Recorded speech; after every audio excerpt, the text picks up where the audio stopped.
아버지, 오늘도 우리에게 은혜 베풀어 주셔서 주님을 찬양하며 다시금 십자가를 붙드는 이 은혜의 자리로 나아가게 하여 주심을 감사드리옵나이다.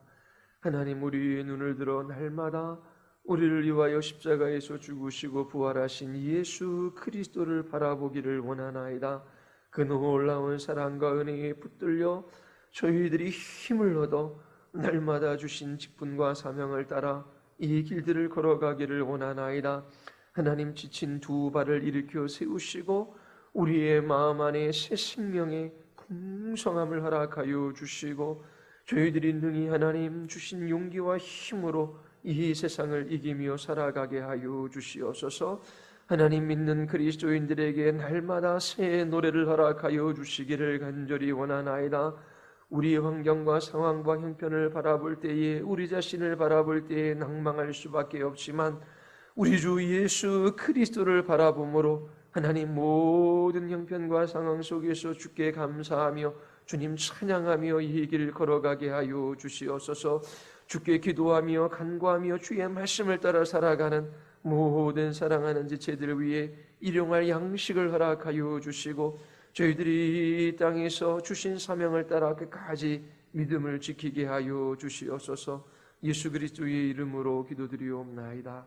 아멘. 자, 오늘은 로마서 3장 21절부터 31절까지 말씀입니다. 제가 한 절 읽고 여러분들이 한 절 읽고 교독하겠습니다. 로마서 3장 21절부터 31절까지 말씀입니다.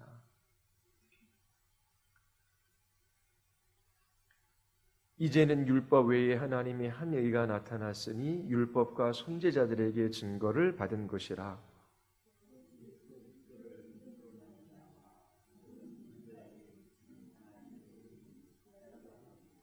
모든 사람이 죄를 범하였음에 하나님의 영광에 이르지 못하더니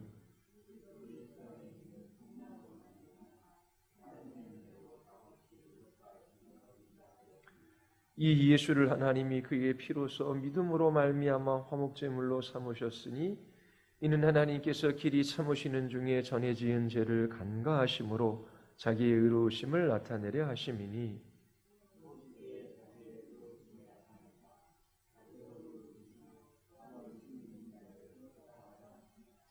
그런즉 자랑할 때가 어디냐? 있을 수가 없느니라. 무슨 법으로냐? 행위로냐? 아니라 오직 믿음의 법으로니라.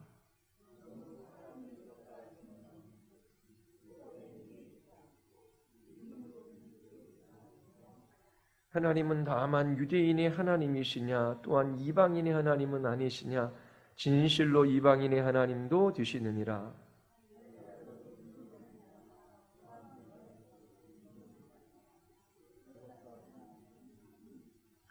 그런즉 우리가 믿음으로 말미암아 율법을 파기하느냐? 그럴 수 없느니라. 도리어 율법을 굳게 세우느니라. 아멘. 사람은 관계적 존재입니다. 하나님만이 홀로 독립적인 존재이시지요. 하나님은 자존하시는 분이십니다. 하나님은 모든 존재의 근원이시며 모든 생명이 하나님께로부터 나왔습니다. 하나님만 이처럼 자존하시며 독립적이신 분이시고 모든 피조물들은 함께 관계를 맺으며 살아가도록 지음받았습니다. 이 모든 관계 속에서 가장 중요한 관계가 무엇일까요? 그것은 하나님과의 관계입니다. 가족들과의 관계가 틀어지거나 직장 직원들 사이의 관계가 망가지거나 또 이웃과의 관계 속에서 마음 상하는 일이 있으면 그 사람과 직접 풀기 이전에 하나님 앞에 가서 하나님과 나와의 관계를 확인하는 것이 중요합니다. 하나님과의 바른 관계를 맺고 있다면 다른 관계는 회복시킬 수 있어요. 거룩하신 하나님과 바른 관계를 맺기 위해 필요한 것은 의입니다. 모든 사람이 죄를 범하였음에 하나님의 영광에 이르지 못한다라고 말했습니다. 여기서 하나님의 영광은 하나님의 의라고 바꾸어 사용해도 괜찮습니다. 모든 사람이 죄를 범하였음에 하나님의 의에 이르지 못하게 되었습니다. 우리가 하나님과 바른 관계를 맺기 위하여 의가 필요해요. 그러기 위해서는 우리의 모든 죄가 용서되어지고 하나님의 말씀에 온전히 100% 순종해야 하는 것입니다. 그런데 우리는 죄를 지을 수밖에 없는 사람들이, 그리고 하나님의 말씀에 온전히 100% 순종할 수 있는 사람들이 아니지요. 우리는 우리의 힘과 노력으로 그 무엇으로도 하나님과 바른 관계를 맺을 수가 없습니다. 구원이라고 하는 것은 하나님과 바른 관계를 맺는 거예요. 하나님께서 요구하시는 의를 얻어야 합니다. 그러기 위해서는 율법에 온전히 순종해야 하는데 인간은 죄인이라 하나님의 말씀에 온전히 순종하여 하나님의 의에 이를 수가 없어요. 인간이 구원받는 유일한 방법은 하나님께서 우리에게 요구하시는 그 의를 우리에게 주셔야 돼요. 하나님께서 주시지 않으면 그 누구도 하나님 앞에 나아갈 수 없습니다. 하나님께서 죄인들을 의롭다 인정해 주시고 또 하나님의 의를 우리에게 주셔야만 합니다. 자, 그러면 어떻게 하나님은 어떻게 우리에게 구원을 베푸십니까? 로마서 3장 24절서부터 26절까지 보시면은 24절 먼저 보십시오. 그리스도 예수 안에 있는 속량으로 말미암아 하나님의 은혜로 값없이 의롭다 하심을 얻은 자 되었느니라. 자, 우리는 어떻게 의롭다 하심을 얻었습니까? 어떻게 하나님께서 우리를 구원해 주시지요? 어떻게 하나님께서 우리에게 필요한 의를 하나님께서 주십니까? 은혜로 값없이 주시는 거예요. 은혜란 죄인들에게 값없이 베푸시는 하나님의 사랑이지요. 하나님은 죄인들을 사랑하십니다. 우리가 하나님께 사랑받을 만한 아름다운 구속이 있어서가 아니에요. 우리는 사랑받을 만한 자격이나 공로나 의가 있는 사람들이 아닙니다. 그런데 하나님께서 죄인들을 사랑하셔서 그들에게 은혜 베풀어 주셔요. 하나님께서 값없이 죄인들에게 의를 주십니다. 이처럼 하나님과 바른 관계를 맺는 것, 그것은 우리가 무엇을 해서 되는 일이 아닙니다.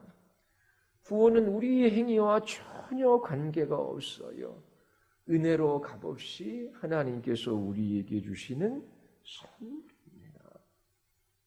자, 그러면 하나님께서 무엇을 근거로 하여 우리에게 구원을 베푸십니까?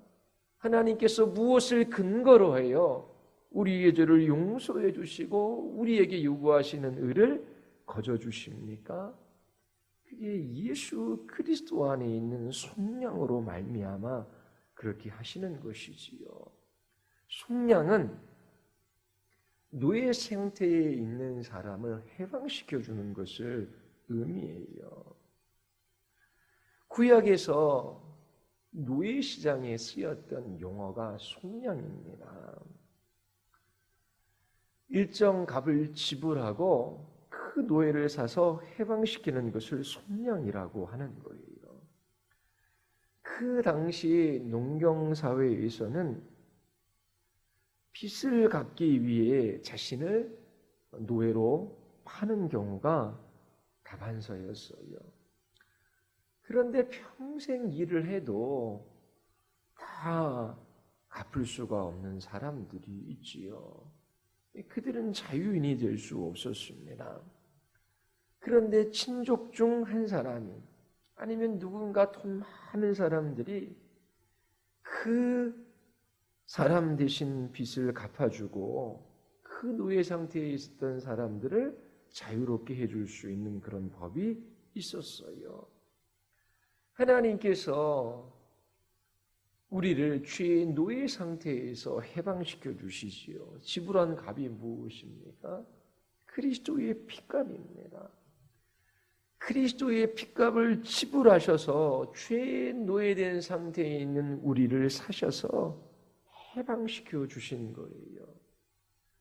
그렇게 하신 이유는 은혜로, 값없이 하나님께서 우리를 사랑하시기 때문이지요.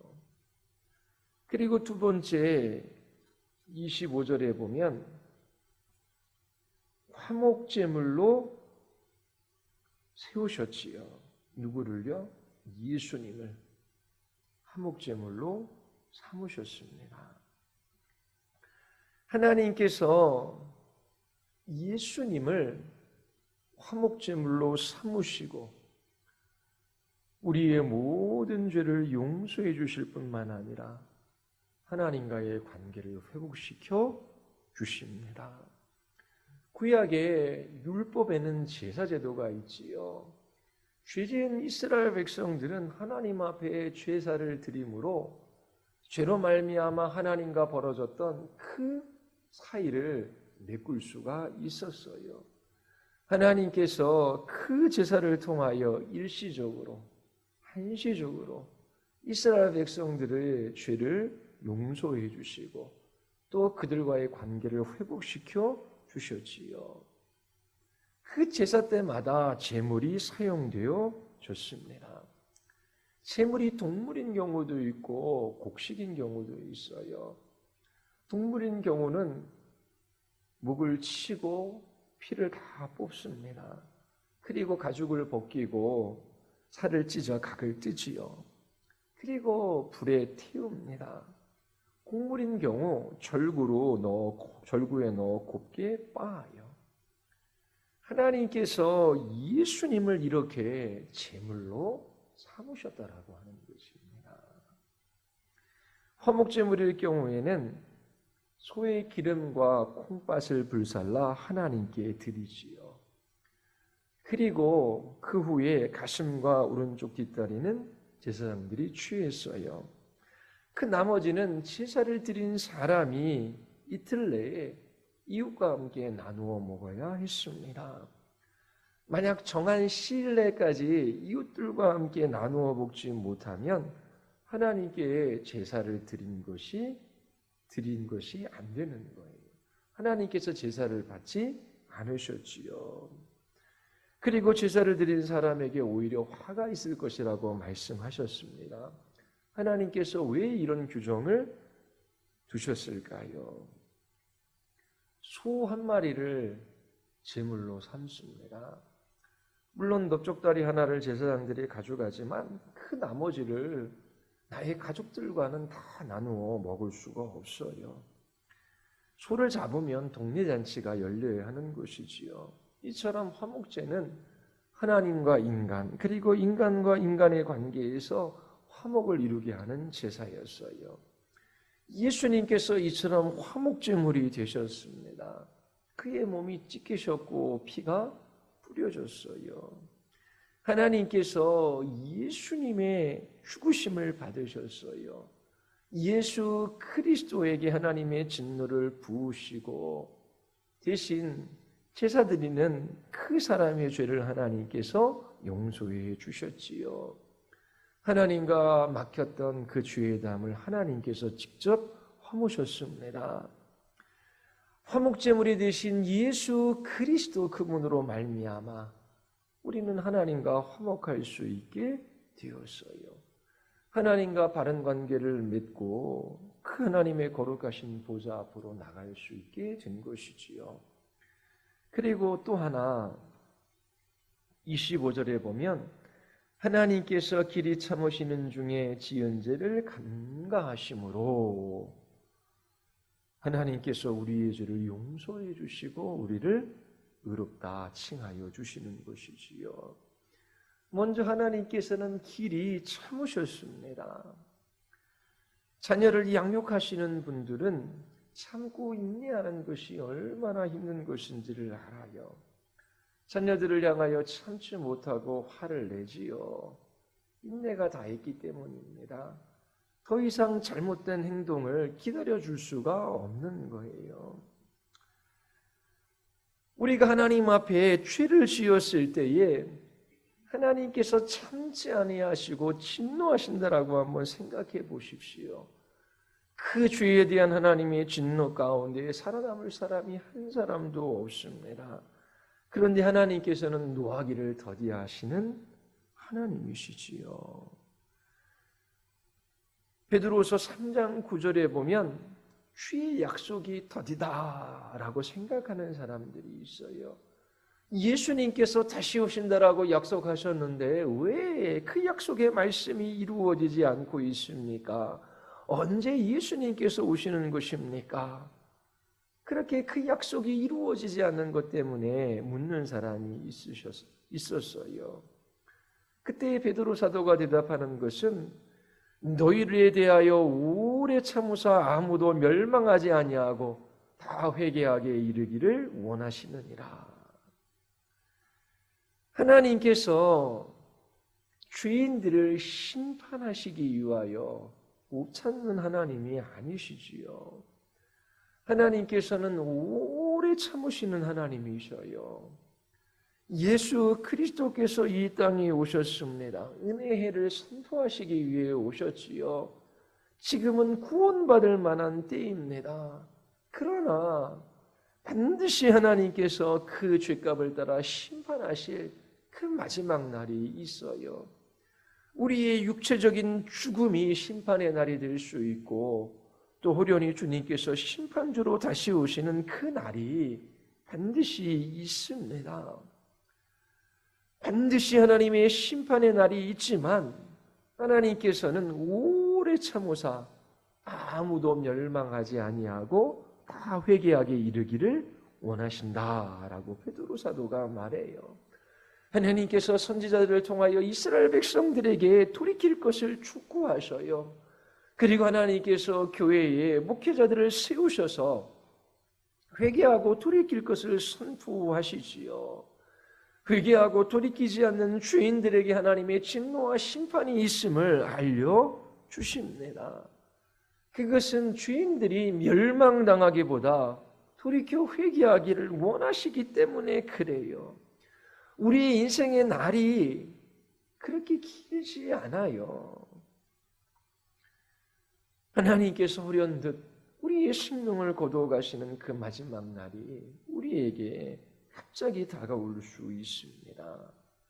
회개하게 하시는 그 날을 우리에게 주실 때에 회개하려고 해야 돼요. 우리가 죄를 지을 때마다 하나님께서 심판하셨다라면 살아남을 사람이 없지요. 모든 사람은 지옥에 떨어질 거예요. 이스라엘 백성들이 하나님께 하듯 우리의 자녀들이 부모에게 했다면 그것을 참을 부모는 한 명도 없었을 거예요. 그런데 하나님께서는 오래 참으심으로 그 사랑을 나타내시고 우리의 죄를 용서하실 뿐만 아니라 그 하나님이 우리에게 요구하시는 은혜를 주셔요. 또 하나는 전에 지은 자를 간과하심으로 죄를 용서하시고 하나님께서 은혜를 주시지요. 우리는 하나님께 지은 죄를 잊어버릴 수 있어요. 그러나 하나님은 우리가 하나님 앞에 지은 모든 죄들을 다 하셔요. 그 죄는 결코 사라지지 않고 그대로 남아 있습니다. 하나님은 영원한 하나님이셔요. 아무리 작은 죄일지라도 하나님께 범죄한 것은 하나님 앞에 영원히 남아있고 그 작은 죄일지라도 우리는 하나님의 영광에 이를 수가 없어요. 그 죄값을 받고 멸망받아야 합니다. 그러나 하나님께서 천혜지은죄를 간과하심으로 우리의 죄를 용서해 주신다라고 사도 바울은 말하고 있어요. 우리는 다른 사람들이 나에게 손해를 입히거나 마음에 상처를 준 것을 쉽게 잊어버리려고 하지 않아요. 그런데 사랑은 용납하고 용서하는 것으로부터 시작됩니다. 그래서 우리에게 상처 준 것, 그리고 우리에게 손해를 입힌 것, 그런 것들을 잊어버리려고 하는 것이 필요합니다. 하나님께서는 우리가 지은 죄를 간과하셔요. 심판하지 아니하시고 넘어가시지요. 왜 그러실까요? 예수 그리스도의 십자가의 보혈이 우리의 죄와 허물을 덮었기 때문입니다.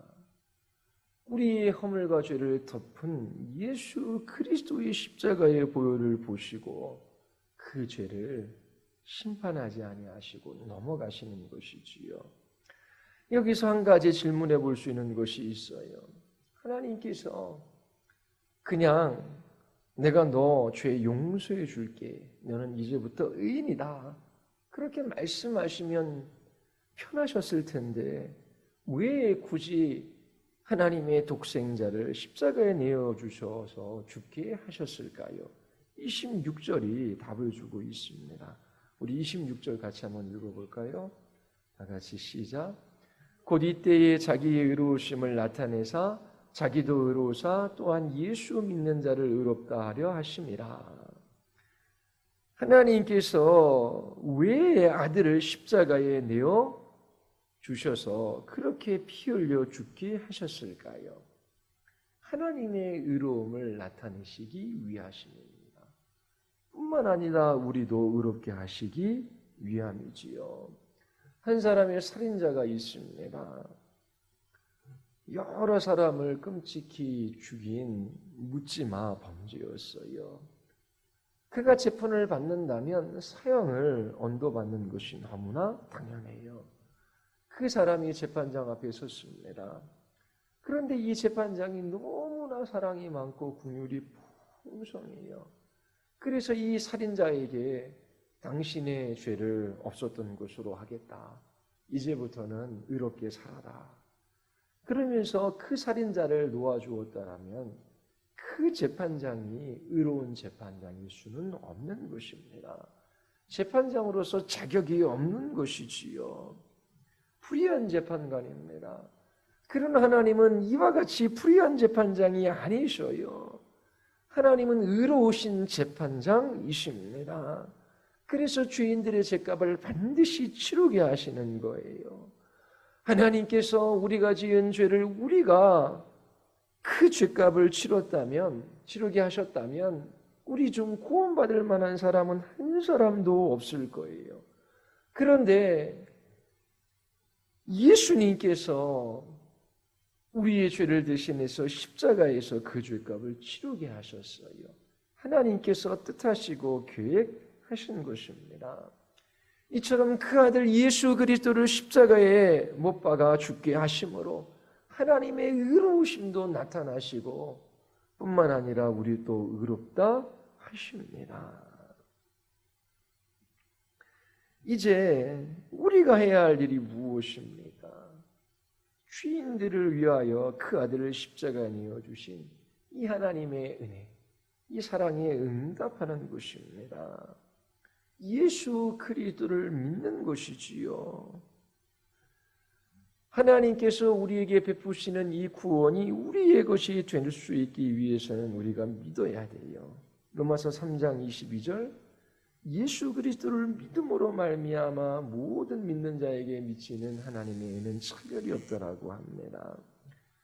오직 예수 그리스도 또 그분이 하신 그 일을 우리가 믿음으로 우리는 죄 용서함을 받고 하나님과 바른 관계를 맺을 수 믿을 수 있습니다.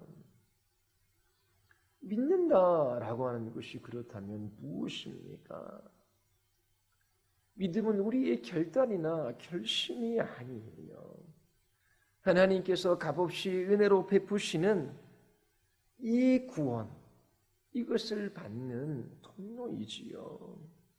믿음은 하나님의 은혜, 하나님의 사랑에 대한 우리의 반응으로 나타나는 것입니다. 내가 이제 예수 그리스도를 믿기로 결단했어. 나는 믿었기 때문에 구원받았고 저 사람은 믿지 않았기 때문에 구원받은 것이 아니야. 그것은 자기 자신의 믿음을 자랑하는 것이지요. 그러나 성경 어디에서도 우리는 구원을 자랑할 수 없다라고 말해요. 왜요? 내가 믿은 것이 공로가 될 수 없고 의가 될 수 없기 때문에 그래요. 내가 믿었기 때문에 구원받았고 저 사람은 믿지 않았기 때문에 구원받지 못한 것이 아니에요. 그랬더라면 믿음은 공로요, 자랑이 될 수 있었을 것입니다. 믿음 때문에 믿음이 원인이 돼서 의롭다 여김을 받는 것이 아니에요. 믿음을 통해서 우리는 의롭다 여김을 받아요. 우리를 구원하는 것은 믿음이 아니에요. 예수 그리스도, 그분의 공로이시요. 믿음은 예수 그리스도의 의가 우리에게 전가되어지는 통로입니다. 그러므로 우리는 믿음을 자랑할 수가 없어요. 교회에서 흔히 그런 말을 써요. 저 사람은 믿음이 너무 좋아. 새벽에 나와서 기도하고 저렇게 헌신하고 봉사하고 저 사람은 정말 믿음이 좋아. 자, 이처럼 믿음이 좋다라고 할 때에 저 사람이 이것도 하고 저것도 했어요. 그래서 이 사람은 믿음이 좋은 사람이라고 이야기합니다. 자, 바리새인들을 한번 생각해 보십시오. 그들은 이 일은 하고 저 일은 안 하는 사람이에요. 그리고 자기 자신들의 행위로 어떻게 해서든지 하나님을 섬기려고 했던 사람들이지요.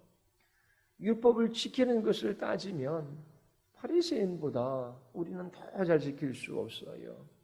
바리새인들이 믿음이 더 좋은 것입니까? 어떤 일들을 행하고 안 한 것으로 그 사람의 믿음을 판단하는 것이 아니지요. 믿음은 통로입니다. 구원을 붙드는 손이에요. 산 중턱에 저수지를 파놨어요. 그 저수지에서 물이 각가정으로 흘러들어가기 위해서는 파이프가 필요합니다. 그 파이프가 연결되어질 때 각가정에 물이 흘러들어가지요. 마찬가지로 그 하나님의 의, 그것이 우리에게 공급되어지는 그 통로가 믿음이라고 하는 것입니다. 우리가 믿었다고 해서 구원받아서 그 믿음을 자랑할 수 있는 것이 아니에요. 예수 그리스도께서 죄인들을 위해 순종하시고 십자가에서 죽으신 것이 은혜입니다. 그 은혜로 말미암아 성령께서 우리 안에 믿음을 불러일으키는 거예요. 믿음은 예수 그리스도와 그분이 하신 그 일에 대한 지적인 동의, 그리고 신뢰, 그리고 그 진리에 대한 마음 깊은 그러한 그 동의와 알을 나타내는 것이지요. 이 믿음을 통하여 흘러들어오는 그 은혜로 우리는 죄 용서를 받고 구원을 얻는 것입니다. 하나님께서 예수 그리스도를 믿는 자들에게 차별 없이 하나님의 의를 주신다라고 말씀하셔요. 하나님과의 관계를 회복시켜 주시지요. 이처럼 하나님께서 죄인들에게 주시는 의가 없다면 그 누구도 하나님 앞에 설 수가 없습니다. 마태복음 1장에 예수님의 족보가 나와요. 유다는 다말에게서 베레스와 세레를 낳았지요. 다말이라고 하는 여인은 시아버지와 동심한 부도덕한 여인이에요. 라합도 나오고 룻도 나와요. 룻은 이방 여인이죠. 라합은 가나안 기생이었습니다. 또 밧세바는 우리아의 아내였어요. 그런 사람들이 예수 그리스도의 족보에 나옵니다. 남자들은 어떻습니까? 아브라함은 믿음의 조상이라고 하지만 아내를 루이라고 2번씩이나 속인 사람이에요. 그리고 하나님의 말씀에 온전히 순종했던 사람은 아닙니다. 하나님께서 그를 훈련시키시고 하나님 자신이 누구이신지를 나타내 보여주셔서 그가 믿음의 사람이 될 수 있었던 것이지요. 야곱은 형을 속인 거짓말쟁이입니다. 또 다윗은 충신인 우리아의 아내를 빼앗은 사람이에요. 솔로몬은 처첩을 수없이 두었던 사람들입니다. 이 사람들은 모두 율법의 의로 흠이 없는 사람들이 아니에요. 지연죄로 따지자면 죽어마땅한 사람들이지요. 그러나 그들은 예수님의 족보에 올라 있습니다. 하나님께서 베풀어 주시는 은혜가 없었더라면 하나님의 진노와 심판 가운데 멸망당할 수밖에 없는 사람들이에요. 이러한 사람들에게 하나님께서 차별 없이 하나님의 의를 주시고 하나님과의 관계를 회복시켜 주셨습니다. 여러분들이 어떠한 사람인가는 중요하지 않아요. 내가 무엇인가 좀 잘하는 것 같으면 자신감도 있고 그리고 대견스러워요. 그런데 무엇인가 못하면 주눅이 들고 그리고 소심해집니다. 이 세상에 아무리 찬란 인간도 하나님의 진노와 심판 가운데 멸망받을 죄인에 불과해요. 아무리 못난 사람도 죄인이지요. 그런데 하나님께서 차별 없이 예수 그리스도를 믿는 모든 사람들에게 하나님의 의를 주셔요. 이처럼 우리가 죄인이라고 하는 것, 이거 알면 돼요. 그리고 우리와 같이 소망 없는 죄인들에게 그 아들 예수 그리스도를 십자가에 내어주심으로 하나님께서 우리의 죄를 용서해 주시고 우리에게 요구하시는 의를 주셔서 하나님과 바른 관계를 맺게 하셨다라고 하는 이것만 알면 됩니다. 예수 그리스도 없이 그 무엇으로 우리는 하나님께 나아갈 수가 없어요. 하나님과 바른 관계를 맺을 수가 없습니다. 예수 그리스도의 십자가를 바라보십시오. 값없이 베풀어 주신 하나님의 은혜와 사랑을 붙드십시오. 예수 그리스도 안에서 하나님과 화목할 수 있어요. 그러한 성도들에게는 참된 안식이 있습니다.